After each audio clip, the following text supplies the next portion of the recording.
How's it going, everyone? This rumor's been circulating for quite a while, and honestly, it's a typical thing in the gaming world right now with Sony and Microsoft in an acquisition spree, and both of them acquiring a lot of studios. Obviously, Microsoft has been acquiring the big publishers in Bethesda and Activision, but you would imagine Sony has some big acquisitions coming up as well. Of course, they acquired a couple studios recently. They acquired Haven Studios most recently. That's going to be more towards the live service kind of stuff. Bungie was obviously a major acquisition by them, but now it seems like there is another really big acquisition on the way. This is coming from Greg Miller and Jeff Grubb. They talked a little bit about it, noting that they are hearing from multiple sources that there is a really big acquisition coming to Sony. Now, with the acquisitions and things like this, you gotta remember these are big deals, especially with the big publishers. Like, if this is a really big acquisition, you're talking multiple billions of dollars that are being exchanged,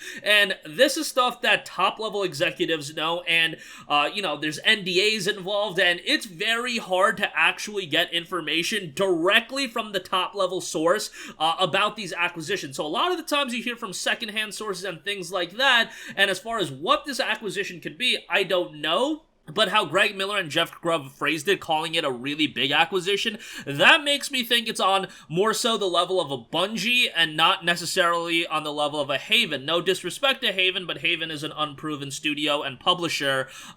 Studio. Now Sony's going to be publishing their games, of course, but yeah, they're just not that well known. If you're talking about a really big acquisition, you would think on the level of a Bungie, even a Bethesda. Activision, obviously, that's a huge publishing acquisition, and I just don't think Sony has the capital to make an acquisition like that. I mean, they could, but Microsoft moving heaven and earth to make an acquisition like that happen is not the same as what Sony can do. But Microsoft being able to acquire Activision, I just don't know if Sony could do something like that. Obviously, that was a huge acquisition, but there are some ideas that I have written down, so let me know what you guys think. These are ideas that are being thrown around on social media quite a bit. I saw a lot of people suggesting these on Twitter especially. Capcom is a big one. Capcom actually just raised the salary of a lot of their employees, so that's something cool to do. I don't know if that's something related to a potential acquisition. Look, this happens from time to time. Bandai Namco did the same thing recently, and we'll get to Bandai Namco in a little bit, but Capcom has been on a hot streak recently. Monster Hunter's killing it. Resident Evil's killing it. Devil May Cry killed it with DMC5. Capcom would be one that I would consider to be a really big acquisition and kind of fits the wheelhouse of what Sony puts out and the kind of games that they put out, because they do a lot of high-quality single-player stuff. They have some multiplayer titles as well, and they have a lot of IPs that kind of are entrenched within the PlayStation universe. Like, obviously, Mega Man is on just about every platform, but I do think Mega Man is somewhat associated with PlayStation a lot of the times with the Mega Man X titles. I don't know if that's a little bit of a stretch, especially because, the OG Mega Man games, those were on Nintendo platforms. Battle Network was on Nintendo platforms, but I think Mega Man would do very well as a PlayStation title. Obviously, games like Devil May Cry, Monster Hunter, Resident Evil, those are the major IPs that Capcom has, but Capcom's got a wealth of IPs. Onimusha, Okami, these are IPs that Sony could do something with, and I think could do very well on PlayStation. So Capcom is an idea that I really liked, and again, they're on a hot streak right now, so that would be something that I would consider a really big acquisition. Bandai Namco, Bandai Namco's been killing it in a lot of regards. Not everything they put out is a home run, but they've got a lot of quality stuff. They just published Elden Ring, for God's sake.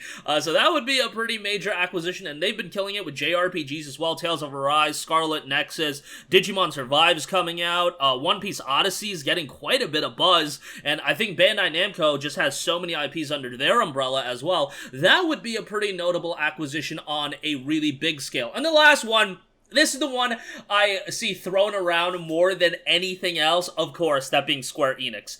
Square Enix and Sony already have a partnership going on right now, Final Fantasy VII Remake being a timed exclusive, Final Fantasy XVI being a timed exclusive, Forspoken being a timed console exclusive.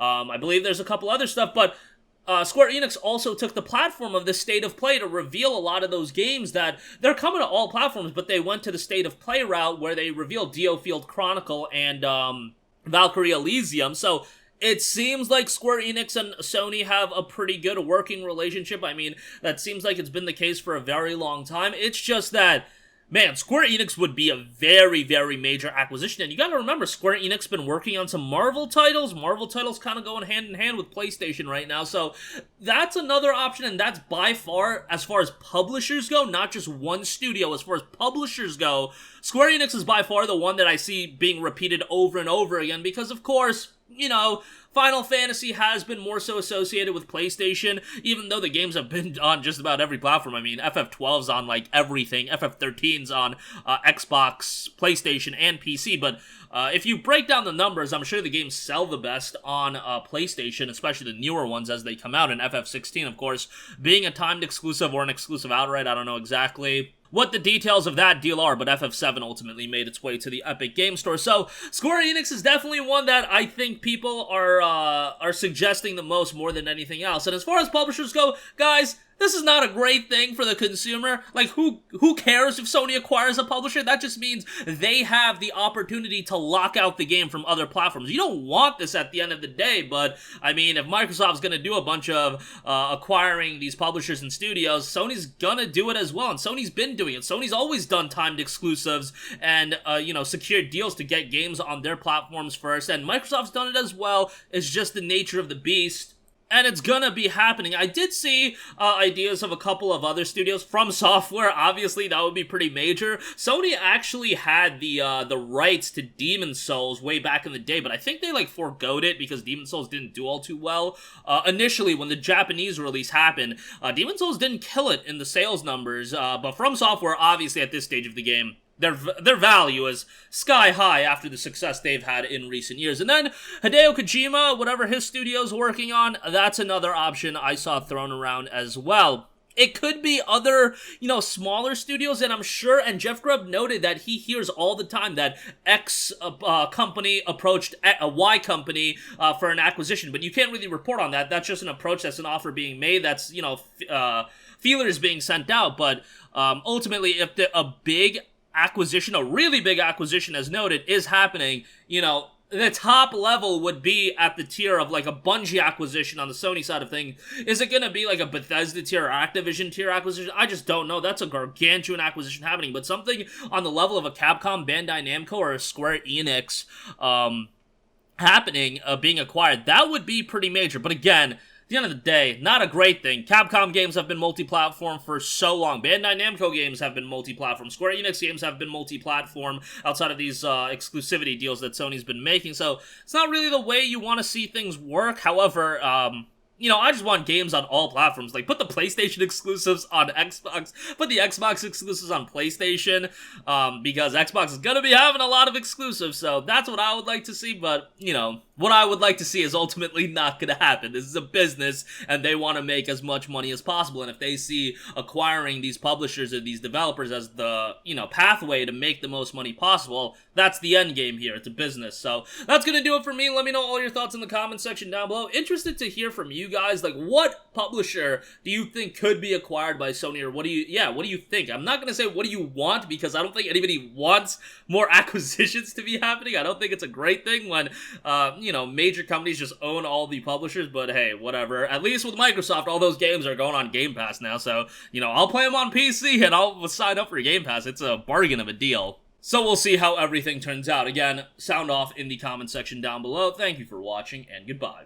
Hey guys, we hope you enjoyed the video, and if you did, make sure to hit the subscribe button, and if you're already subscribed, do us a favor and hit the bell icon. This way you'll be notified whenever we post a new video. That's the best way to keep up with all of our uploads, and we usually try to upload 2 videos a day. And with the bell icon hit, you'll be notified whenever we do upload a video. As always, thanks for watching.